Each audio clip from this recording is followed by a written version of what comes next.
So students, last class के अंदर हमने फ़ाइल अपलोड करते समय कितने % आपकी फ़ाइल अपलोड हुई है उस फंक्शनैलिटी को हमने यहाँ पे बना लिया था। अब आज की इस वीडियो के अंदर हमने जितनी भी फ़ाइल अपलोड की है उन सभी फ़ाइलों को यहाँ पे प्रेजेंट करने का आज की इस वीडियो में काम करना है। ठीक है, तो चलिए सबसे पहले आपको क्या करना होगा, जो ये हमने यहाँ पे डमी कंटेंट, डमी टेक्स्ट को यहाँ पे जो लिख के रखा है, सबसे पहले इसको हमें यहाँ से रिमूव करना होगा। ठीक है, तो सिंपली आप यहाँ पे अपने कोड में आ जाइए और देखिए यहाँ पे profile.php के अंदर कंटेंट नाम के एक डिव के अंदर हमने ये h1 टैग के अंदर पूरा कंटेंट राइट करके रखा हुआ है। ठीक है, तो मैं क्या करता हूँ, इस पूरे h1 को यहाँ से मैं सेलेक्ट करता हूँ और यहाँ से पूरा इसे डिलीट कर दूंगा। ठीक है, और इसे सेव करके एक बार रन करूँगा तो देखिएगा सारा कंटेंट यहाँ से रिमूव हो चुका है। सो अब सिंपली आपको करना क्या है, सिंपली यहाँ पे आपको कोड में आ जाना है और इस कंटेंट के अंदर सबसे पहले आपको डेटाबेस से जितनी भी आपने फाइल की इंफॉर्मेशन को सेव करके मतलब स्टोर करके अपने डेटाबेस में रखा है उन सब इंफॉर्मेशन को आपको यहाँ पे पहले लेके आना होगा। ठीक है, तो उसके लिए आपको क्या करना होगा, अगर आपको डेटाबेस से डेटा निकालना है तो आपको यहाँ पे PHP का कोड करना होगा। ठीक है, तो आपको तो पता ही है कि जो PHP का कोड होता है हम HTML में कहीं से भी स्टार्ट कर सकते हैं। ठीक है, तो सिंपली मैं यहाँ पे क्या करता हूँ, PHP का सबसे पहले सिंटेक्स इस तरीके से यहाँ पे राइट कर लेता हूँ। ठीक है, मैंने स्टार्ट किया PHP और यहाँ पे नीचे क्लोज भी कर दिया है। ठीक है, तो चलिए अब डेटा निकालने के लिए जो क्वेरी होती है, सेलेक्ट क्वेरी, उसको हम यहाँ पे राइट करते हैं। ठीक है, तो यहाँ पे पहले मैं एक वेरिएबल बना लूँगा जिसके अंदर उस क्वेरी को मैं स्टोर करके रखने वाला हूँ। सो यहाँ देखिए मैंने एक वेरिएबल बना लिया file_data_SQL के नाम से। ठीक है, और इसी के अंदर मैं सेलेक्ट क्वेरी को इस तरीके से राइट करता हूँ। तो मैंने यहाँ पे राइट किया सेलेक्ट ऑल कॉलम्स फ्रॉम, इसके बाद हमें क्या लिखना है, उस टेबल का नाम लिखना है जिस टेबल के अंदर से डेटा मैं निकालना चाहता हूँ। ठीक है, तो यहाँ पे मैं आपको टेबल का पहले नाम दिखा देता हूँ। सिंपली ये देखिए यहाँ पे ये रहा HTTP ड्राइव आपका डेटाबेस और इसके अंदर देखिए यूज़र 10 का एक टेबल बना है और यूज़र 11 का, क्योंकि इन दोनों यूज़र ने ही यहाँ पे साइन अप किया था और उन्होंने ही डेटा यहाँ पे स्टोर किया था, इस वजह से इन दोनों का यहाँ पे टेबल बना हुआ है। ठीक है, तो अभी जो मैंने पहले से यहाँ पे लॉगिन करके रखा हुआ है अमित वाला, वो ये है शायद से यूज़र 11। एक बार मैं देख लेता हूँ, ये देखिए हाँ अमित वाला है ना यहाँ पे डेटा, तो यूज़र 11 ID देखिए यहाँ पे 11 है, तो यहाँ पे यूज़र 11 वाला ही जो टेबल है वह अमित का है। ठीक है, तो यहाँ पे क्या करना है, टेबल का नाम आपको लिखना है। ठीक है, तो ये देखिए जो यहाँ पे जो टेबल का नाम है वह क्या है, यूज़र 11। तो यही टेबल का नाम आपको कहाँ पे लिखना है, अपने कोड में यहाँ पे लिखना है, क्योंकि हमें क्या करना है, यूज़र 11 से ही डेटा निकालना है।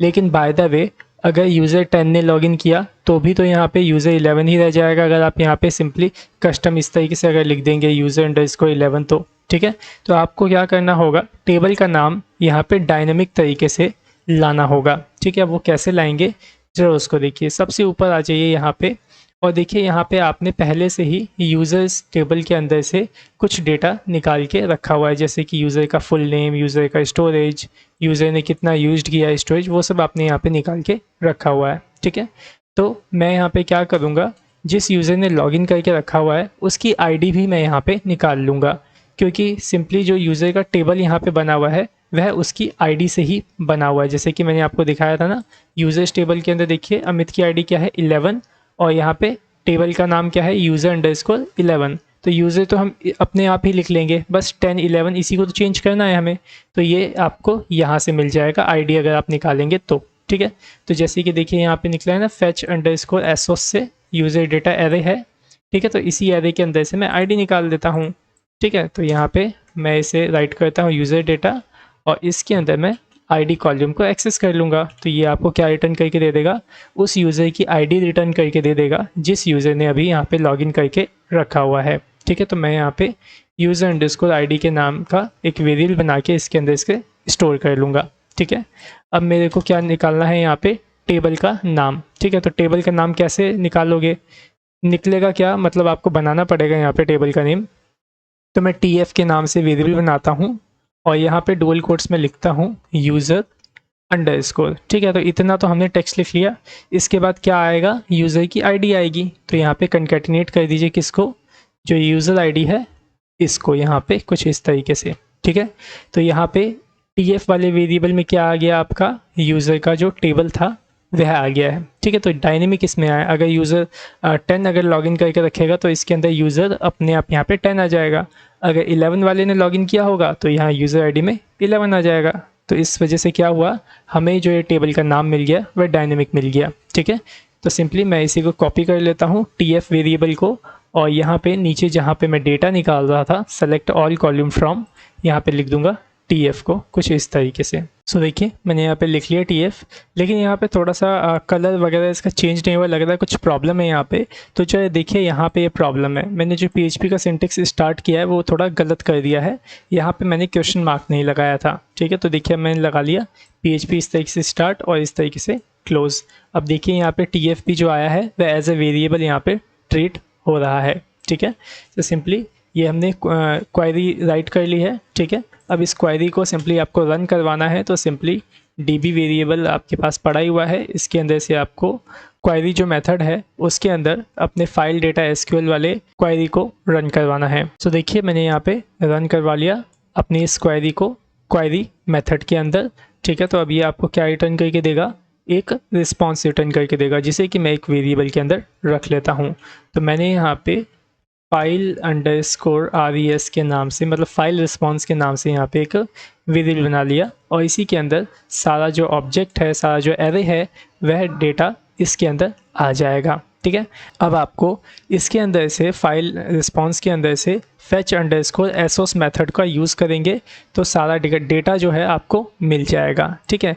तो अब यहाँ पे एक बात आप ये समझिएगा कि यहाँ पे जो हम डेटा निकाल रहे हैं टेबल में से वह किसी एक रो का नहीं निकाल रहे हैं, हम जो डेटा निकाल रहे हैं वह पूरे टेबल का निकाल रहे हैं, ठीक है। अगर एक का निकाल रहे होते तो सिंपली हम ऐसे ही राइट कर देते फाइल रिस्पॉन्स और उसके अंदर एरो लगा करके fetch एसोस लगा देते, लेकिन हम यहाँ पे टेबल के सभी डेटा को निकाल रहे हैं। तो इस केस में आपको यहाँ पे क्या करना होगा, वाइल लूप चलाना पड़ेगा, ठीक है। अब वाइल लूप कैसे चलेगा जो उसको देख लीजिए। सिंपली आपको यहाँ पे ऐसे लिखना पड़ेगा वाइल, कुछ इस तरीके से पैरेंथेसिस ओपन कीजिए और नीचे इस तरीके से ब्रैकेट ओपन कर लीजिए, ठीक है। अब ये वाइल लूप कब कब चलेगा जरा उसको समझिए। सबसे पहले आप क्या कीजिए, इसके अंदर एक स्टेटमेंट राइट कीजिए fetch एसोस वाली, ठीक है। तो मैं यहाँ पे फाइल अंडरस्कोर एरे के नाम से एक वेरिएबल बना लेता हूँ, ठीक है। और इसके अंदर मैं किसे रखूँगा जो वो देखिए पहले आप, मैंने लिखा फाइल अंडरस्कोर रिस्पॉन्स के अंदर से मैंने यहाँ पे fetch एसोस मेथड को इस तरीके से पास किया, ठीक है। तो अब देखिए वाइल कब कब आपका चलेगा, जब जब ये स्टेटमेंट डेटा निकाल के इस एरे के अंदर डालती रहेगी तब तब आपका ये वाइल चलता रहेगा। मतलब जितनी बार डेटा आएगा उतनी बार आपका ये वाइल लूप चलता रहेगा, ठीक है। तो समझ में आ गया। तो इस तरीके से आपका लूप चलेगा और सारा का सारा जो डेटा है वह यहाँ पे आता रहेगा, ठीक है। मैं आपको थोड़ा सा डेटा दिखा भी देता हूँ कैसे आएगा। जो ये देख रहे हैं ना फाइल एरे, ये आपका एक एरे में डेटा इसने रिटर्न किया होगा, ठीक है, एसोसिएटिव एरे के अंदर, ठीक है। तो मैं इस एरे को प्रिंट करके आपको दिखाता हूँ। तो देखिए मैंने लिखा प्रिंट अंडरस्कोर R मेथड को, और इसी के अंदर मैं राइट कर देता हूँ फाइल अंडरस्कोर एरे को, ठीक है। सेव करता हूँ मैं इसे और रन करके दिखाता हूँ कि ये क्या डेटा आपको रिटर्न कर रहा है, ओके। तो आ जाइए यहाँ पे अपने डॉक्यूमेंट में और इसे रिलोड कीजिए। तो यहाँ पे ध्यान से देखिए सारा का सारा जो डेटा है वह यहाँ पे आ चुका है। जैसे कि देखिए एक पहला एरे ये आया है जिसकी आईडी क्या है 1, फाइल का नेम क्या है, देखिए पूरा फाइल नेम आ गया, फाइल का साइज़ ये आ गया, किस डेट और टाइम को हमने फाइल स्टोर किया था वह भी यहाँ पे आ गया, ठीक है। फिर दूसरे एरे का डेटा देखो आ गया ID 2, फिर इसी तरीके से देखेंगे तो ID 3। तो इस तरीके से देखिए जो टेबल है उसका जो पूरा डेटा है वह यहाँ पे आपके सामने आ गया है, ठीक है। बस अब इस डेटा का यूज़ करना है आपको और सही तरीके से यहाँ पे आपको प्रेजेंट कर देना है और ज़्यादा कुछ इसमें नहीं करना है, काफ़ी ईजी है, ठीक है। तो चलिए सबसे पहले हमें क्या करना है, इस फाइल का जो नेम है उसको निकाल लेना है। तो देखिए ये रहा नेम आ रहा है ना यहाँ पे, best success motivation status .mp4, ठीक है। तो यहाँ पे ये नेम तो आ रहा है, लेकिन जो देखिए यहाँ पे साथ के साथ इसका एक्सटेंशन भी आ रहा है, ठीक है। तो हमें क्या करना है, हमें ये नाम अलग चाहिए, ये एक्सटेंशन भी अलग चाहिए, ठीक है, क्योंकि जब हम फाइल का नाम दिखाएंगे तो एक्सटेंशन के साथ थोड़ी ना दिखाएंगे, ठीक है। तो सबसे पहले क्या कीजिए, इस फाइल नेम को निकालिए, फिर इन दोनों को हम अलग करते हैं। ठीक है, तो ये फाइल अंडरस्कोर नेम देख लीजिए, यही की है। मैं कॉपी कर लेता हूँ इसको और यहाँ पे ये प्रिंट आर को मैं हटाता हूँ। ठीक है, और क्या करूँगा, यहाँ पे जो फाइल अंडरस्कोर एरे है इसके अंदर मैं इसे राइट कर देता हूँ फाइल नेम को। ठीक है, यहाँ पे मैं ब्रेक टैग को भी ऐसे लगा दूंगा कुछ इस तरीके से और मैं इसे एको करता हूँ यहाँ पे। ठीक है, तो देखिएगा क्या होगा, जितनी भी फाइल के नेम है वो सब यहाँ पे आ जाएंगे। देखिए ये आ गया पहला नेम, ये दूसरा, ये तीसरा, ये चौथा, पांचवा और छठा। ठीक है, तो देख लीजिए यहाँ पे सारा नाम जो था फाइल के वो आ चुके हैं। अब हमें क्या करना है, हमें एक्सटेंशन अलग करना है और ये जो नेम है इसको अलग करना है। तो इन दोनों को अलग करने के लिए पाथ इन्फो नाम का एक मेथड आता है जिसे कि आपको यूज़ करना होगा। ठीक है, तो ये जो फाइल एरे, ये जो पूरा डेटा रिटर्न कर रहा है ना इतना, इस पूरे को हम पाथ इन्फो मेथड के अंदर रख देते हैं। तो देखिए मैंने लिखा पाथ इन्फो। ठीक है, कुछ इस तरीके से। ठीक है, तो अब ये ब्रेक मैं हटा दूंगा यहाँ पे क्योंकि ब्रेक की ज़रूरत नहीं है। ठीक है, तो अब ये पाथ इन्फो मेथड करता क्या है ज़रा उसको समझिए। पाथ इन्फो मेथड आपके एक्सटेंशन नेम को अलग कर देगा और जो मेन फाइल का नाम है उसको अलग करके एक एरे के अंदर आपको रख करके दे देगा। ठीक है, तो यहाँ पे आप इस एको को हटाइए और यहाँ पे एक वेरिएबल बना लीजिए। सो मैं यहाँ पे एरे बना देता हूँ fd-array। ठीक है, fd मतलब फाइल डिटेल एरे के नाम से मैंने एक वेरिएबल यहाँ पे बना लिया है। ठीक है, अब इस वाले एरे को मैं आपको प्रिंट करके दिखाता हूँ कि इसके अंदर क्या क्या आया है, ताकि आपका जो कंटेंट है या फिर ताकि जो भी आपकी कन्फ्यूज़न है वह क्लियर हो सके। ठीक है, तो मैं इसे प्रिंट करता हूँ, यहाँ पे print underscore R method use किया और इसी में मैंने इसको रख दिया। ठीक है, सेव करता हूँ और रन करता हूँ, जो ध्यान से देखिएगा। तो देखिए यहाँ पे एरे रिटर्न आ गया। ठीक है, सभी का है ये। तो देखिए पहले वाले एरे में क्या क्या आया, पहले आया है क्या, डायरेक्टरी नेम, मतलब कि जो आपकी फ़ाइल है वह किस लोकेशन पे है वो आ गया है। ठीक है, तो सिंपल था तो यहाँ पे डॉट ही आ गया है।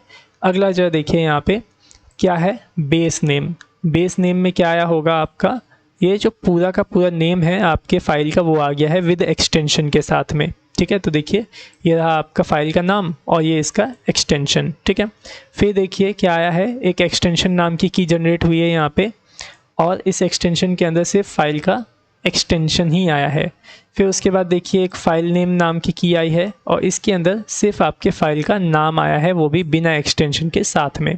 तो हमें क्या करना है, ये बेस नेम भी निकालना है, ये एक्सटेंशन भी निकालना है और ये फाइल का नेम भी निकालना है। ठीक है, फाइल का नेम तो आपको पता है क्योंकि इसलिए निकाल रहे हैं फाइल नेम ताकि हम यहाँ पे इस नेम को दिखा सकें, लेकिन इस एक्सटेंशन को क्यों निकाल रहे हैं और बेस नेम क्यों निकाल रहे हैं वह अभी आपको थोड़ी देर में पता चल जाएगा। ठीक है, तो इन तीनों को हमें क्या करना है, निकाल के रख लेना है, बेस नेम, एक्सटेंशन और फाइल नेम को।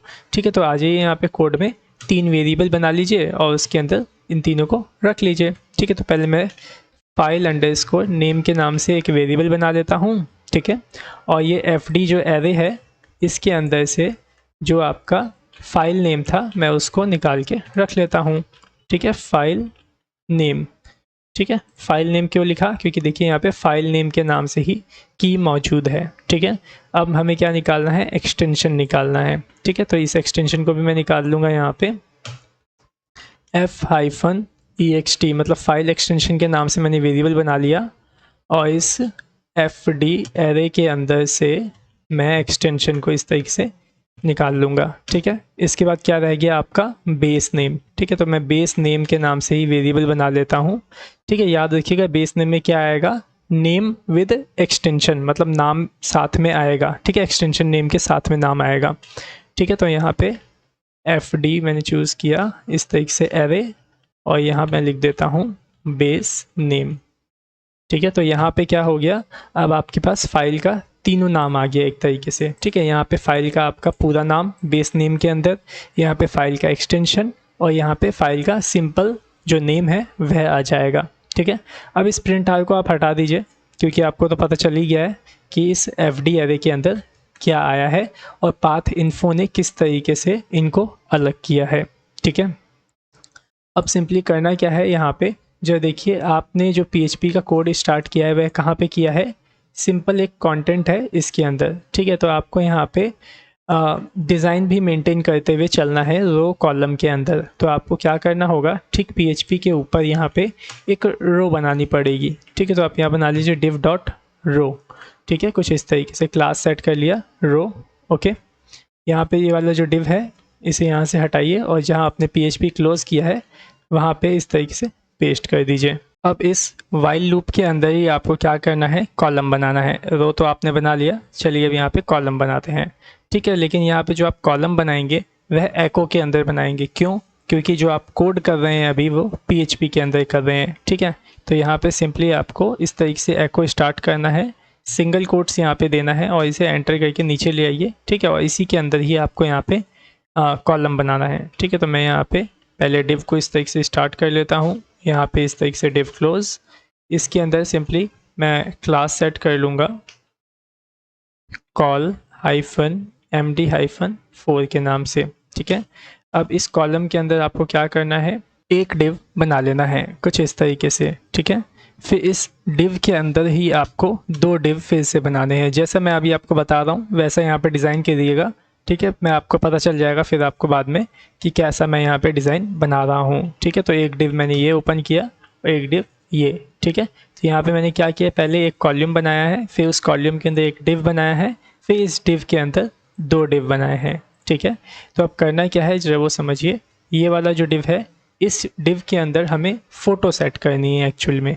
मतलब जैसे कि देखिए मैं आपको दिखाता हूँ, यहाँ पे जो भी आपने यहाँ पे फ़ाइल अपलोड करके रखी है वह अलग अलग फॉर्मेट की आपने यहाँ पे फ़ाइल अपलोड की हुई है। जैसे कुछ फ़ाइल है वीडियो फ़ाइल, कुछ MP3 फाइल्स हैं, कुछ इमेज फाइल्स हैं, कुछ ज़िप फाइल्स हैं, कुछ MS वर्ड या PDF की फ़ाइल्स होंगी।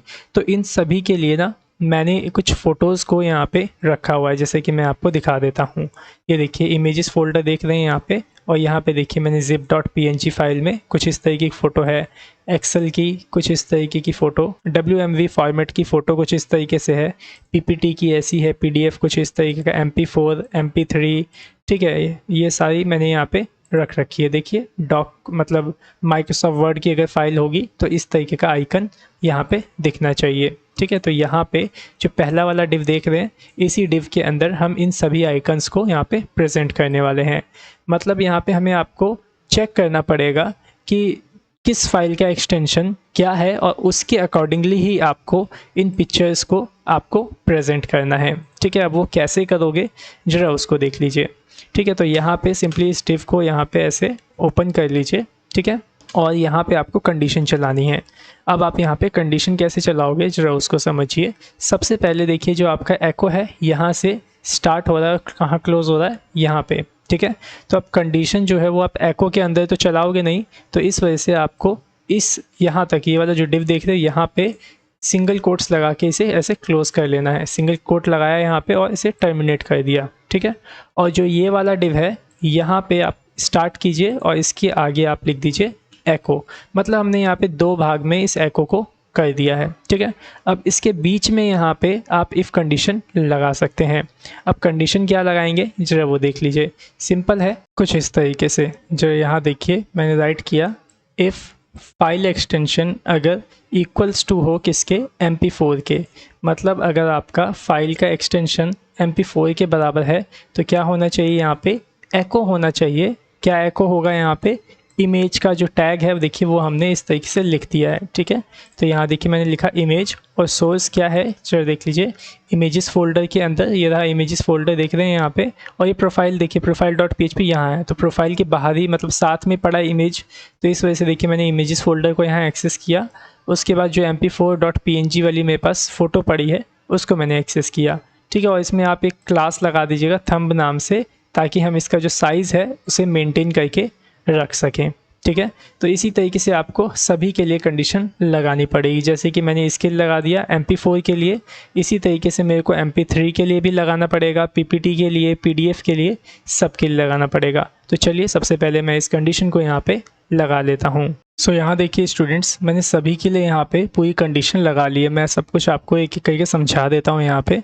तो जो देखिए सबसे पहले हमने कंडीशन लगाई थी MP4 के लिए कि अगर आपका फाइल का एक्सटेंशन MP4 होगा तो MP4 वाली जो इमेज है वह यहाँ पे एको हो जानी चाहिए। और जो ये वेरिएबल आप देख रहे हैं फाइल एक्सटेंशन, ये हमने देखिए यहाँ पे ऑलरेडी निकाल के रखा हुआ था, जैसा कि आपको पता ही है।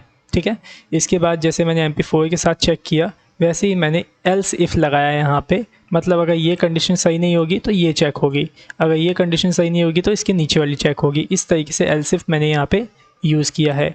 बस यहाँ पे लगा दिया, अगर फाइल एक्सटेंशन MP3 होगा तो mp3.png वाली पिक्चर आ जाएगी।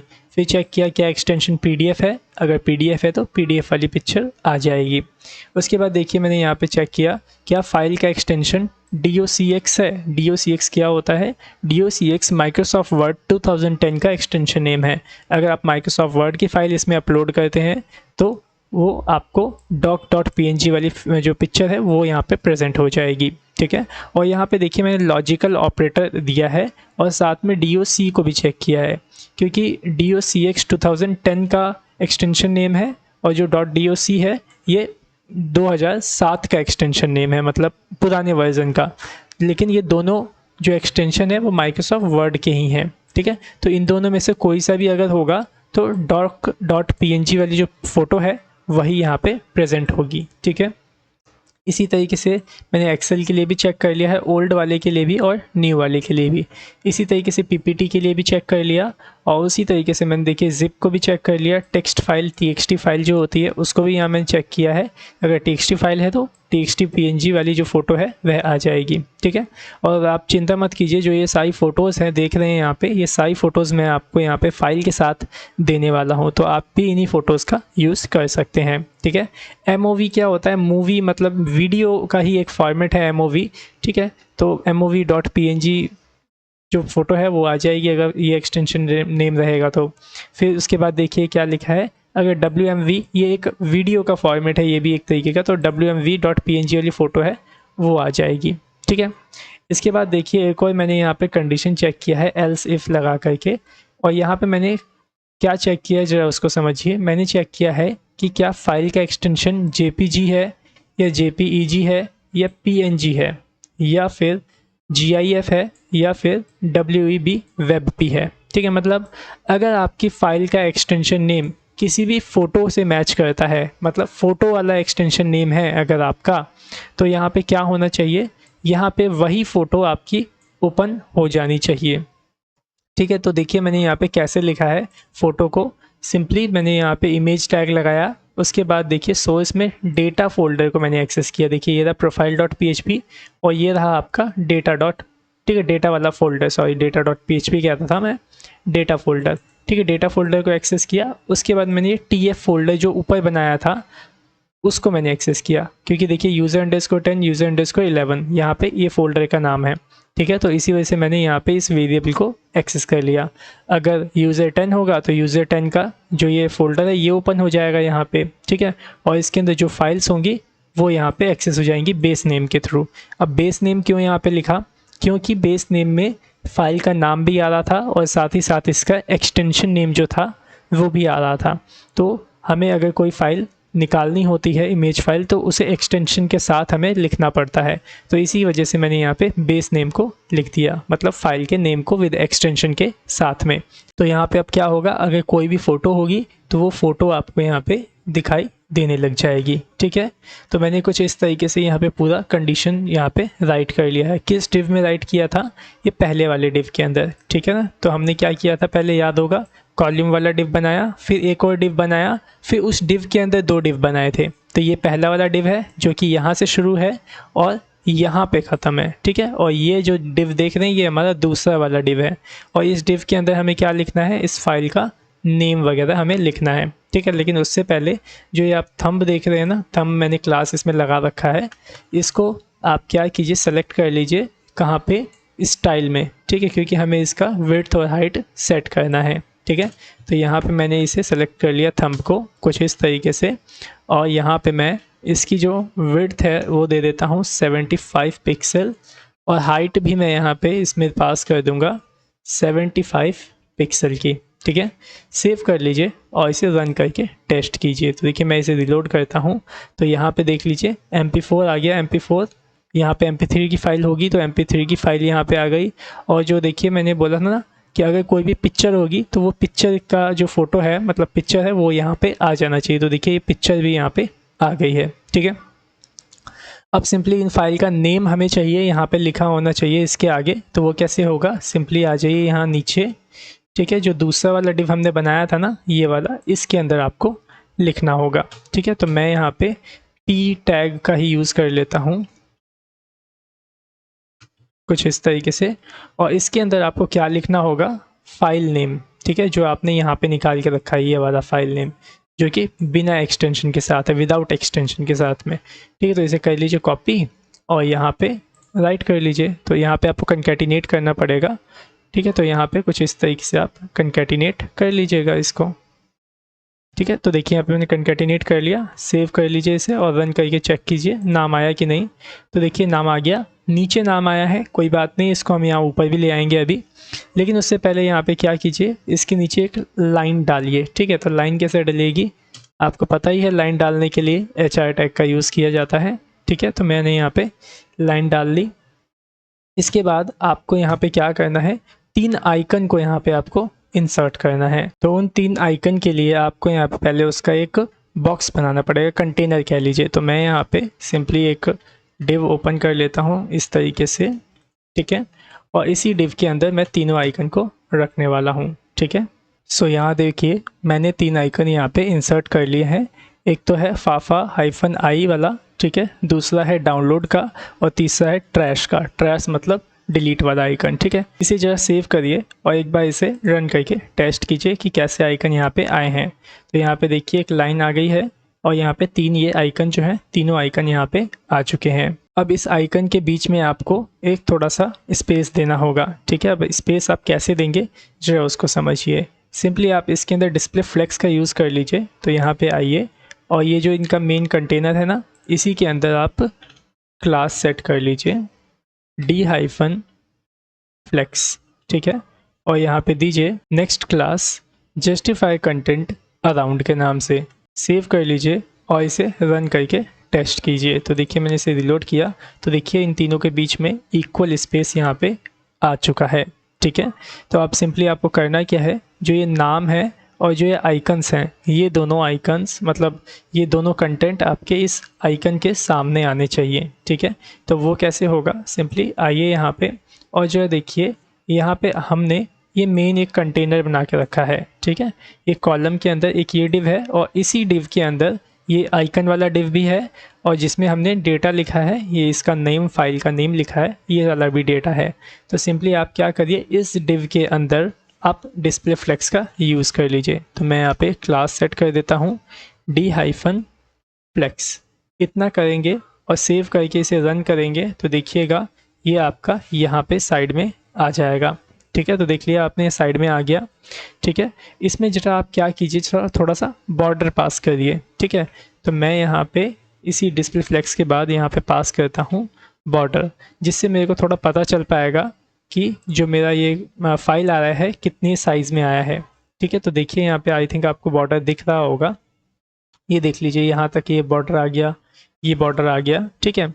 अब जो देखिए यहाँ पे कुछ ये जो हमारी फाइल है, जैसे ये आइकन्स जो हैं ये वाले, ये टॉप में आ रहे हैं, मैं चाहता हूँ पूरा सेंटर में आ जाए। तो इसके लिए आपको सिंपली क्या करना पड़ेगा, इसी के अंदर आपको एक क्लास पास करनी होगी, अलाइंग आइटम सेंटर, ठीक है। सो देखिए मैंने यहाँ पास कर दिया अलाइंग आइटम्स सेंटर। सेव कीजिए और रन करके चेक कीजिए तो देखिए यहाँ पे ये जो आपके आइकन्स थे अब ये सेंटर में आने लग गए हैं, ठीक है। थोड़ा सा इसके बाद, इस आइकन के बाद में यहाँ पे थोड़ा सा आपको मार्जिन पास करना है ताकि जो ये फाइल का नाम आ रहा है ये थोड़ा सा हट के आए, ठीक है। तो आ जाइए यहाँ पे और ये वाला डिव है, इस डिव को करिए सेलेक्ट और इसमें आप क्लास पास कर दीजिए ME-2 या फिर 3।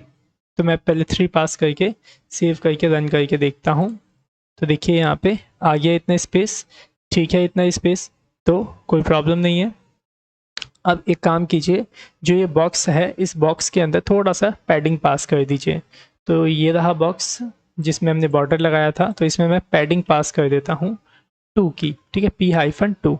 सेव करके मैं रन करता हूँ तो देखिए यहाँ पे थोड़ा सा स्पेस जो है यहाँ पे आपको देखने को मिल गया है। 2 अगर कम लगे तो 3 पास कर दीजिएगा। तो मैं यहाँ पे 3 पास करके देखता हूँ और रीलोड करता हूँ इसको।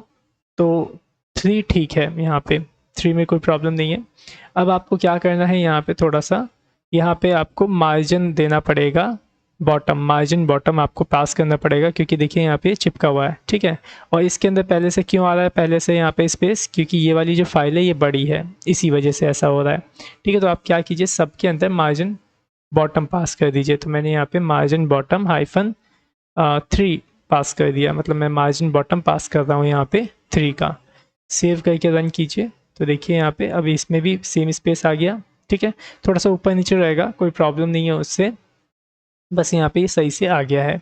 अभी जो यहाँ पे देखिए, जो ये आपके आइकन्स यहाँ पे हैं, ये देखिए यहाँ पे ये थोड़ा कम में आ रहा है, ये थोड़ा ज़्यादा में आ रहा है। तो ऐसा यहाँ पे प्रॉब्लम क्यों हो रहा है, क्योंकि जो हमने ये बॉक्स बनाया था ना इसका, इस आइकन का बॉक्स, उसकी विड्थ हमने पास नहीं की थी, इसी वजह से ऐसा हो रहा है। तो आप क्या कीजिए, पहले इसकी विड्थ पास कर दीजिए 100%, ठीक है। तो कहाँ पे है हमारा आइकन बॉक्स, ये वाला था, ठीक है, जिसमें हमने जस्टिफाई कंटेंट अराउंड प्रॉपर्टी पास किया था, सॉरी क्लास पास किया था। तो इसमें आप पास कर दीजिए विड्थ हाइफन 100, ठीक है, w हाइफन 100। सेव कर दीजिए और रन कीजिए। ओके, सो देखिए यहाँ पे भी कोई चेंज नहीं आया है। तो सिंपली आप क्या कीजिए, जो ये वाली डिफ फाइल है ना मेन, यहाँ पे इसमें आप पास कर लीजिए क्लास विड्थ हाइफन 100, ठीक है।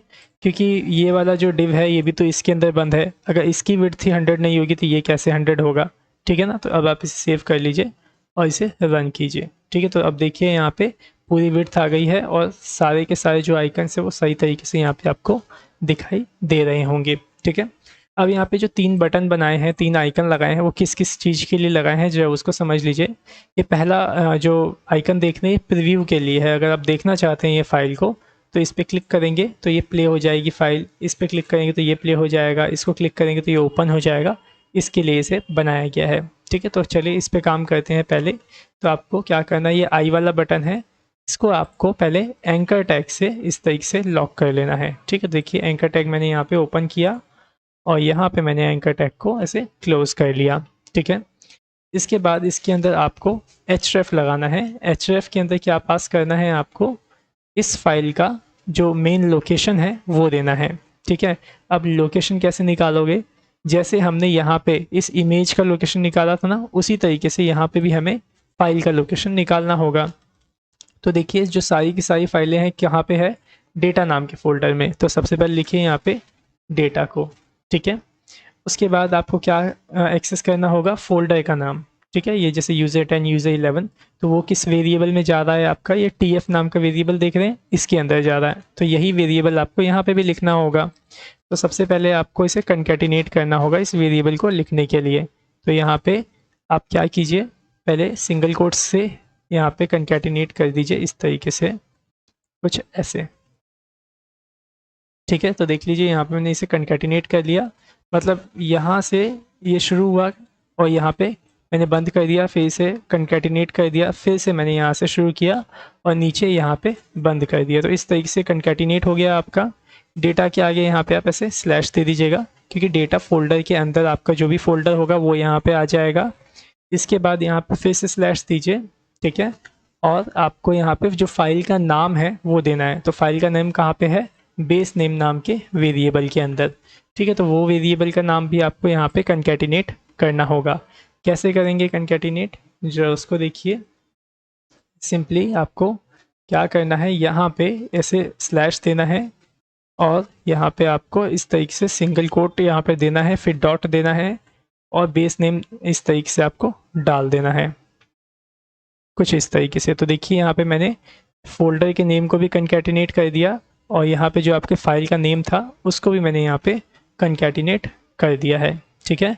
तो यहाँ पे मैंने पूरा जो फाइल का मेन लोकेशन है उसको मैंने यहाँ पे डाल दिया है, ठीक है। अगर आप इसे अभी सेव करते हैं और रन करते हैं तो देखिएगा वह सारी फाइल यहाँ पे ओपन हो जाएगी। देखिए यहाँ पे लिंक लग गया, तो ये बटन की तरह यहाँ पे ट्रीट होने लग गया। जैसे कि चलिए मैं ये वाला जो फ़ोटो है इसे ओपन करता हूँ, यहाँ पे क्लिक करता हूँ तो देखिए फ़ोटो ओपन हो गया यहाँ पे, ठीक है। बैक चाहिए, यहाँ पे म्यूज़िक ओपन करना है, क्लिक कीजिए, देखिए यहाँ पे म्यूज़िक भी ओपन हो गया, बैक करता हूँ मैं यहाँ पे, वीडियो देखनी है सिंपली इस पर क्लिक करता हूँ तो देखिए 24 घंटे वीडियो भी यहाँ पे ओपन हो गया आपका। ठीक है, तो यहाँ पे क्या हो रहा है, सब कुछ ओपन हो रहा है। तो ये तो आपने बना लिया, ठीक है। लेकिन जो देखिए जो भी मैं क्लिक कर रहा हूँ इसी टैब के अंदर ही ये फ़ोटो ओपन हो जा रही है, इसी टैब के अंदर ही आपका वीडियो ओपन हो जा रहा है। अगर आप चाहते हैं अलग टैब में ओपन हो तो सिंपली आपको क्या करना है, इस एंकर टैग के अंदर एक target is equals to blank नाम का एट्रीब्यूट ऐड करना होगा। ठीक है, तो मैं यहाँ पे पास कर देता हूँ target is equals to blank. ठीक है, तो टारगेट ब्लैंक मैंने कर दिया। अब सेव करके रन करेंगे तो जो भी ये फाइल ओपन होगी वह एक अलग टैब में ओपन होगी। जैसे कि देखिए मैं क्लिक करता हूँ तो देखिए अलग टैब में ओपन हुई, आपको बैक जाने की ज़रूरत नहीं पड़ रही है। ठीक है, तो समझ में आ गया। तो ये प्रीव्यू वाला भी हमने फीचर बना लिया। अब आपको ये जो डाउनलोड वाला फीचर देख रहे हैं इसको भी बनाना है। ठीक है, तो ये तो बहुत ही ईजी है, कुछ नहीं करना, सिंपली जो पहले तो ये फाइल की लोकेशन देनी है। तो ये एंकर टैग वाला जो लोकेशन है ना पूरा का पूरा, इसको कर लो कॉपी और इसमें भी लगा दो। ठीक है, और यहाँ पे लास्ट में एंकर टैग भी यहाँ पे आप इसका क्लोज कर लेंगे। ठीक है, देन इसके बाद यहाँ पे जो आपने टारगेट ब्लैंक लगा के रखा है इसको आप हटा लीजिएगा। बस अब आपको करना है क्या है, टारगेट ब्लैंक की जगह यहाँ पे डाउनलोड एट्रीब्यूट का यूज़ करना है। ठीक है, आप डाउनलोड लगा लीजिए, सेव कर लीजिए और रन करके टेस्ट कीजिए। जैसे ही अब आप इस पर क्लिक करेंगे तो ये वाली जो फाइल है ये आपको डाउनलोड हो जाएगी आपके सिस्टम में। जैसे कि चलिए फ़ोटो वाली फ़ाइल है, मैं इसे डाउनलोड पे क्लिक करता हूँ तो देखिए मैंने क्लिक किया और देखिए यहाँ पे ये फ़ाइल जो है डाउनलोड हो चुकी है। सो उम्मीद करता हूँ कि समझ में आ गया होगा कि किस तरीके से आप यहाँ पे अपने डेटाबेस से डेटा को निकाल के किस तरीके से डिज़ाइन करके प्रीव्यू कर सकते हैं। और मैंने प्रीव्यू करना भी आपको बता दिया, डाउनलोड करना भी बता दिया। ठीक है, अब रह गया है डिलीट करना, तो इसमें थोड़ा सा टाइम है, थोड़ा सा वेट करिएगा इसके लिए। बाकी अगर आप खुद से बनाने की कोशिश करना चाहते हैं तो कोशिश कर सकते हैं डिलीट को भी, बट मैं बता दूंगा आपको आगे। ठीक है, सो फिलहाल आज की वीडियो में इतना ही है। तो जितना भी आपने सीखा अच्छे से सीखिएगा, बहुत ही इंपॉर्टेंट वीडियो है। और अगर कोई भी ऐसे टॉपिक जो आपको समझ में ना आया हो तो आप हमें कांटेक्ट करके पूछिएगा ज़रूर। अपने सभी टॉपिक्स को ज़रूर क्लियर करिएगा, क्योंकि अगर टॉपिक क्लियर नहीं किया तो आगे आपको ही प्रॉब्लम होने वाली है। ठीक है, सो आज की वीडियो में सिर्फ इतना ही। सो मिलते हैं नेक्स्ट वीडियो में। So thanks for watching our video. Have a nice day.